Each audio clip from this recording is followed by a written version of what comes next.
Practice of Brahmacharya or continence. First point, necessity of Brahmacharya. Swami Vivekananda laid great emphasis on continence. He used to tell his disciples, Brahmacharya should be like a fire tingling in your veins. In his Raja Yoga, he says that through continence, sex energy is converted into a higher form of psychic energy called ojas. The yogis say that part of the human energy which is expressed as sex energy in sexual thought, when checked and controlled, easily becomes changed into ojas, and as the Muladhara guides this, the yogi pays particular attention to that center. He tries to take up all his sexual energy and convert it into ojas. It is only the chaste man or woman who can make the ojas rise and store it in the brain. That is why chastity has always been considered the highest virtue. A man feels that if he is unchaste, spirituality goes away. He loses mental vigor and moral stamina. That is why in all the religious orders in the world which have produced spiritual giants, you will always find absolute chastity insisted upon. That is why the monks came into existence, giving up marriage. There must be perfect chastity in thought, word, and deed. Without it, the practice of Raja Yoga is dangerous and may lead to insanity. If people practice Raja Yoga and at the same time lead an impure life, how can they expect to become yogis? In the spiritual teachings of Swami Brahmananda, we read, to secure the full development and vitality of the body, brain and mind, Brahmacharya is essential. Those who observe strict Brahmacharya develop a strong memory and a remarkable capacity for understanding. By means of Brahmacharya, a special nerve is developed which brings about these wonderful powers. Do you know why our great teachers have laid so much emphasis on Brahmacharya? It is because they knew if a man fails in this respect, everything is lost. The strict Brahmacharin does not lose his vitality. He may not look like a Pahilwan, a great athlete, but the development of his brain is so fine that his capacity for grasping supersensuous things is remarkable. Once, Swami Brahmananda told me, my boy, give your body and mind to worldly enjoyments, and the world will destroy them both. Devote them to God and His service, and you will enjoy bodily health, peace of mind, and spiritual joy. Give all that you have, your health, wealth, youth, talents, everything to the divine. If you give it to the world will spoil it and leave you empty in the end. The forces of avidya and destruction are everywhere. Forgetting this, if we rush thoughtlessly into worldly life, we will have to suffer the consequences. One of the difficulties about the observance of continence is that we see people getting along and thriving without that. This may be true in worldly life. Brahmacharya may not make you an intellectual prodigy or a wrestler, though it definitely improves the mind and the body. But the main purpose of Brahmacharya is the development of the spiritual faculty. The spiritual nerve called Medha Nadi, referred to by Swami Brahmananda. When a man practices brahmacharya for 10 or 12 years, he feels the awakening of this nerve or faculty in him. It is the power of intuition latent in all men. Sri Ramakrishna and Swami Vivekananda have spoken about this. It is not a mere theory. Moreover, brahmacharya is essential for the nourishment and vigor of the brain. People who do not observe brahmacharya find their brain getting heated up quickly when they try to meditate. Sustained contemplation is impossible unless the brain is strong and cool. Without continence, the brain will not be able to withstand the tremendous strain of long hours of meditation. Really speaking, brahmacharya is absolutely necessary in higher spiritual life. Although people are not told about this very plainly to avoid discouraging them at the very beginning of their spiritual life. The real truth is that there can never be any real meditation, any higher realization without unbroken brahmacharya in thought, word, and deed. Without perfect continence and purity, higher spiritual life does not become natural. But we usually talk about it in a milder and less direct way so as not to upset people. The first task in spiritual life is to open the higher centers of consciousness. Meditation has to be practiced in one of the higher centers, and for this it has to be opened first. How can this be done if the lower centers are intensely active? The sum total of psychic energy left free for higher activity is not much. If all this is diverted to lower centers, the higher centers will not develop. If the working of the lower centers is not stopped, the spiritual aspirant will never be able to keep himself on a higher plane, whatever people may say or think. Really speaking, there can be no spiritual life if these lower centers are allowed to function, stop their work. Unless you do this, the higher centers can never work properly. When the water taps in the ground floor of a building are all open, you find little or no water available on the upper floors. Some people may have got some glimpses of mystic vision, even without observing the strictest brahmacharya, but they can never succeed in remaining on the higher plane, and no higher form of realization can ever be attained by them.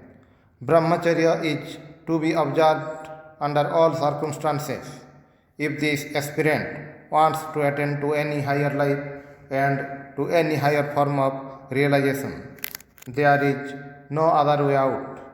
This is the plain truth about spiritual life. Our next point is wrong notions about continence in the West. The trouble in the West is that there the spiritual ideal has been lowered very much and dragged down to the plane of mere morals. Nobody bothers about direct superconscious realization. People are so beggarly that they are satisfied with very little. Just a little good mood is enough for them, and then they go and make much of it. Moral life is not spiritual life, although a really spiritual person will always act morally, as it has become habitual and natural to him. Conventional morality alone is not enough for higher spiritual experience. A thorough overhauling of personality is needed. This is the gist of Christ's Sermon on the Mount. Be ye therefore perfect, even as your Father which is in heaven is perfect. The religion that Christ taught was essentially a religion for the monk.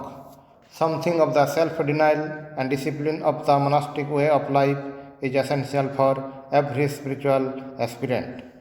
Even if he is a householder, if he wants to gain some genuine spiritual experience, Protestantism, by discarding celibacy and monasticism, has done a great harm to the spiritual tradition in the West.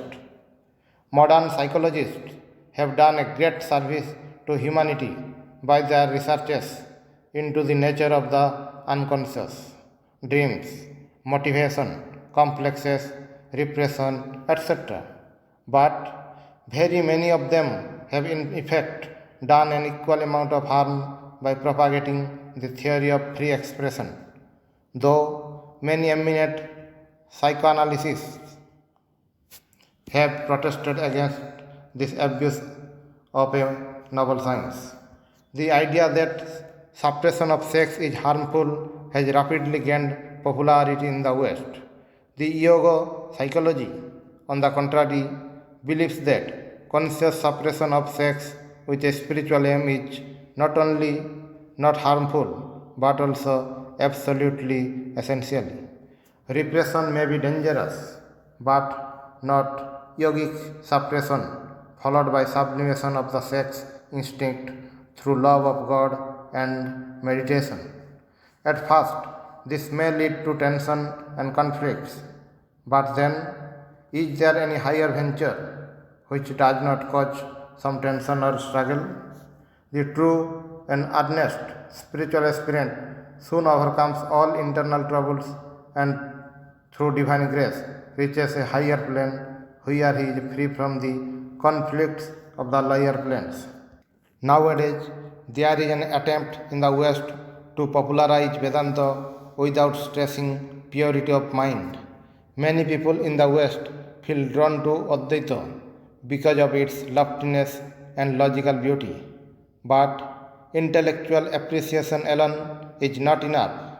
Many people think that Advaita does not need the practice of Brahmacharya and other virtues. This is not true. On the contrary, it demands the strictest control of mind and senses. A Jivan Mukta or a liberated man may not pay much attention to social conventions, but never does he nor can he violate the fundamental virtues like chastity. These have become his second nature. In the Vedanta Sara, we find a passage that says, if a man who has known the truth of oneness acts according to his whims, then where is the difference between a knower of truth and a dog as regards eating impure stuff? Next point is testimony of great saints. In the higher forms of Christianity, Buddhism, and Hinduism, great stress has been laid on the observance of perfect brahmacharya in thought, word, and deed. You find it in the Sermon on the Mount, in the Vinayaka Pitaka of Buddhism, in the Upanishads, in the Gita, and in the Bhagavatam. A socially accepted form of moral life alone is not enough for a spiritual aspirant. He must attain perfection in moral virtues, especially chastity. He must totally control his sex instinct. The great mystics of the world always gave the highest importance to chastity. The words of Brother Giles, who was originally an illiterate peasant but who later on became one of the foremost disciples of Saint Francis of Assisi, are to be remembered by every sincere spiritual aspirant. Amongst all other virtues, I would set the virtue of chastity first, because sweet chastity contains all perfection in itself, but there is no other virtue which can ever be perfect without chastity. Chastity is, in strict truth, the careful and continual custody of our corporeal and spiritual senses in order to preserve them pure and immaculate for God alone.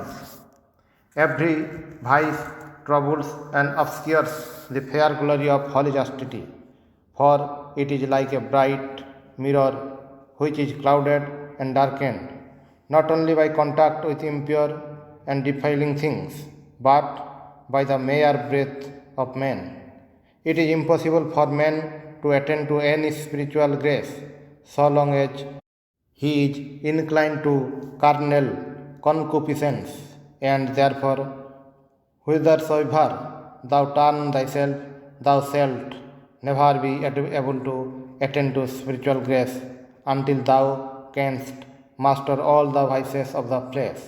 Therefore, fight valiantly against thy frail and sensual flesh, thine own worst enemy, which wages war against thee day and night, and know that he who shall overcome this mortal enemy of ours has most certainly defeated and discomfited all his other enemies, and shall attain to spiritual grace and every degree of virtue and perfection. Brahmacharya is undoubtedly the first thing required in spiritual life, and people who are not prepared to observe perfect continence in thought, word, and deed will never be able to remain on the higher plane. Even if they obtain some glimpses of higher truths, they will fall down again and again, and the highest realization and the higher forms of spiritual life can never be attained by them. Next point is practice of brahmacharya, physical aids. Now the question is how to practice strict continence. What are the rules to be observed? First of all, make it a point never to give the enemy a frontal attack. There is an art of fighting the senses which must be learned. Never be too violent. Sometimes, without first creating the right mood, we want to overcome the senses by extreme violence. That is very dangerous and should never be attempted. Sometimes, remaining in a lower mood, we try to control ourselves in a most violent manner without rising to a higher plane. Then, naturally, there come the most violent reactions, physical as well as mental, and our whole progress is retarded or even stopped altogether. So, with an effort of the will, we should first raise the mind and create the higher mood, and then, with a little force, everything is accomplished. We should never court the danger of violent reactions. Regarding this point, Brother Giles gives a fine advice. He who wishes to move a large stone or any other great weight and carry it to any other place must try to move it rather by ingenuity than by force. And so, if we desire to overcome the vice of impurity and to acquire the virtue of chastity, we must set to work rather by way of humility and by a good discreet method of spiritual discipline than by a rash and presumptuous use of penitential austerities. What a wonderful advice! Just think of the lever action, the action of a crowbar, for instance. This simple device enables you to raise heavy weights, which you can never move with your bare hands. The fun is, with reference to the things of the world, we are so wise and careful, so ingenious and practical, but with reference to spiritual life and practice, we are so foolish and careless. But in the case of the great mystics, the opposite is true. They were intensely practical on the spiritual side. They were indifferent to worldly prosperity, but extremely alert and methodical regarding spiritual matters. People try to employ various physical means to overcome the sex drive. Some of these have a limited effect, but one should not depend on them too much.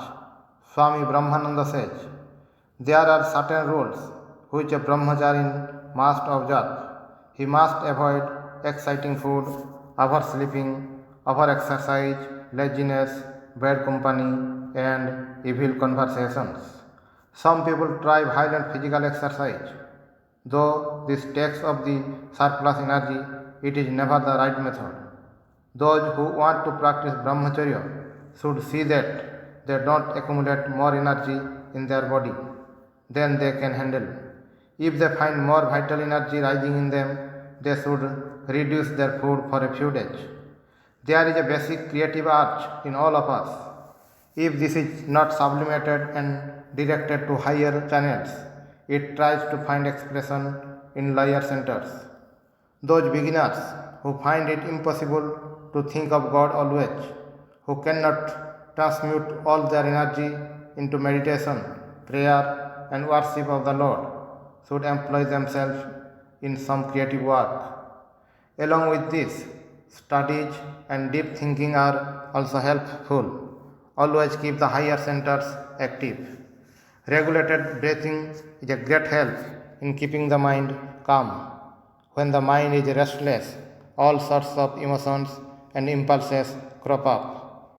Practice rhythmic breathing always.